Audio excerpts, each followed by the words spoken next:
Hi bes! Naghahanap ka ba o nag-iisip ka ba ng ulam na masarap pero budget meal lang? Kaya naman tara, simulan na po natin! Ang ating recipe nga po ngayon ay budget meal lang. Kailangan po natin dito ng 1 pack ng crab stick. Ang crab stick nga po na gamit ko ay nabibili lang po sa Dali. At gayatin lang po natin ito ng into cubes o maliliit na size. After nga po nating magayat lahat ng crab stick, sa isang bowl ay mag-ready po tayo ng 1/4 cup na cornstarch at 1/4 cup na harina. Lagyan rin po natin ito ng kaunting pamintang pino at ng magic sarap. At mag-add po tayo dito ng dahan-dahan ng tubig dahil kailangan po natin ma-achieve yung malapot na texture ng ating butter mix. Then dito nga po ay mag-add pa ako ng kaunting tubig.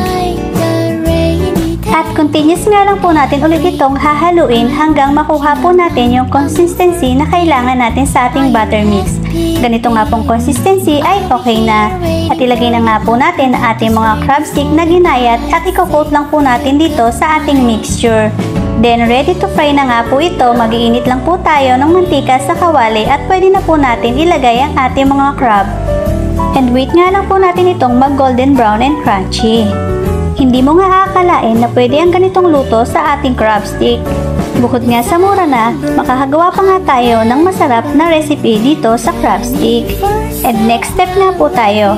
Dito ay kailangan po nating magisa ng sibuyas. Pagkatapos nga nating isote ang ating sibuyas, lagyan po natin ito ng oyster sauce. Mag-add nga din po tayo dito ng kaunting tubig para sa ating sabaw at kaunting pamintang pino. At pagkakulo nga po nito ay pwede na nga po natin itong lagyan ng tinunaw na cornstarch at muli ay haluin lang po natin ito hanggang sa maglapot na po. At kapag malapot na nga po ang ating sabaw, pwede na nga po nating ilagay ang ating mga crab at muli ay haluin lang po natin ito hanggang sa kumapit ang sarsa at pwede na nga po natin itong tapingsan ng spring onion. And ready to serve na po ito!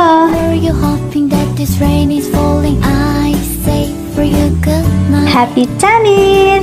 Thanks for watching mga best! Bye-bye!